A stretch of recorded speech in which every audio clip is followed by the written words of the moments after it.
Welcome, beloved viewers, to another enlightening episode of Kingdom Treasures, where we uncover the hidden gems of biblical wisdom. Today, we're diving into one of Scripture's most intriguing mysteries. And Cain knew his wife, and she conceived and bore Enoch. These words from Genesis 4:17 have puzzled scholars and believers for generations. The most widely accepted explanation in both Jewish and Christian traditions provides a straightforward, though perhaps challenging answer to modern sensibilities.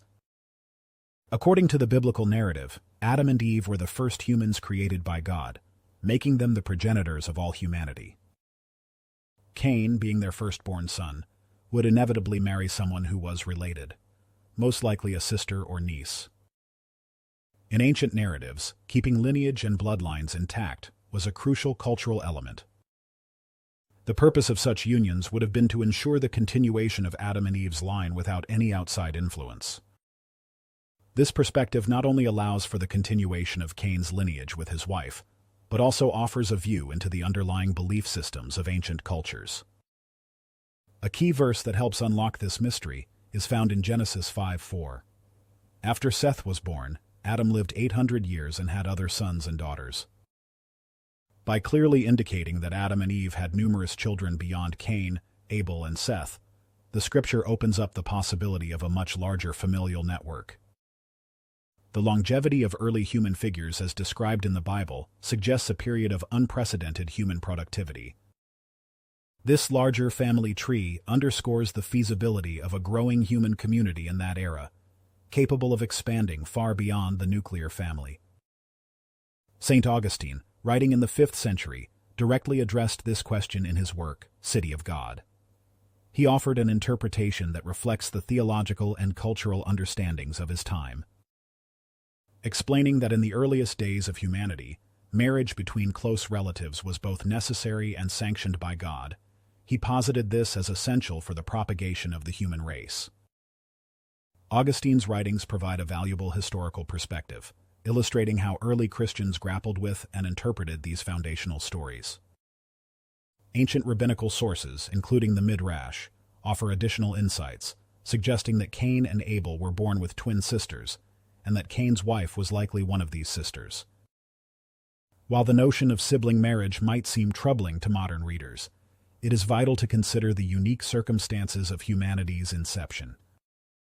These rabbinical interpretations highlight how ancient cultures perceived familial structures and dynamics, presenting a nuanced understanding of biblical narratives. By considering these insights, modern readers can gain a broader appreciation for the complexities and challenges faced by early biblical figures, and the subsequent interpretations by different communities throughout history.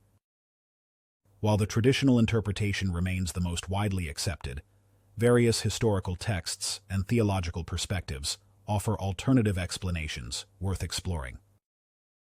The Book of Jubilees, an ancient Jewish religious text, offers intriguing additional details about early human history.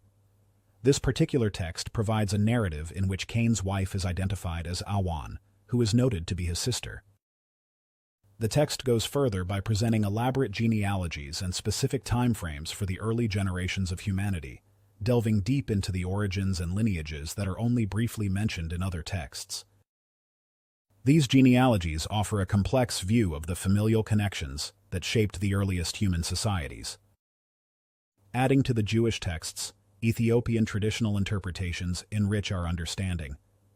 The Kebra Nagast, recognized as Ethiopia's national epic, weaves a detailed tapestry of early biblical narratives. It includes traditions regarding the descendants of Cain, providing insight into how these narratives were perceived in a cultural context, quite distinct from the Jewish one.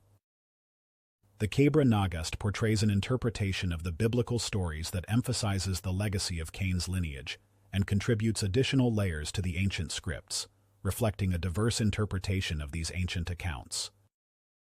The Book of Enoch, although not specifically mentioning Cain's wife, describes a complex world that existed before the flood, antediluvian. This work presents a narrative rich with various spiritual and human interactions, suggesting a far more intricate and multifaceted early human society than what is typically imagined from the brief accounts in the canonical texts. The interactions described bring an additional dimension to the understanding of early humanity, broadening the scope of how society and relationships might have been structured in those early days. The concept of a pre-Adamic world has been proposed by some scholars who hypothesize the existence of other human populations, either before or concurrent with Adam and Eve. This theory serves as a foundation for the suggestion that Cain's wife might have originated from these pre-existing peoples. Such a notion is supported by biblical references. For instance, Cain's expressed fear of being killed by others, Genesis 4:14, which implies the presence of other people outside of Adam's immediate family. Thank you for joining us on Kingdom Treasures for this enlightening journey.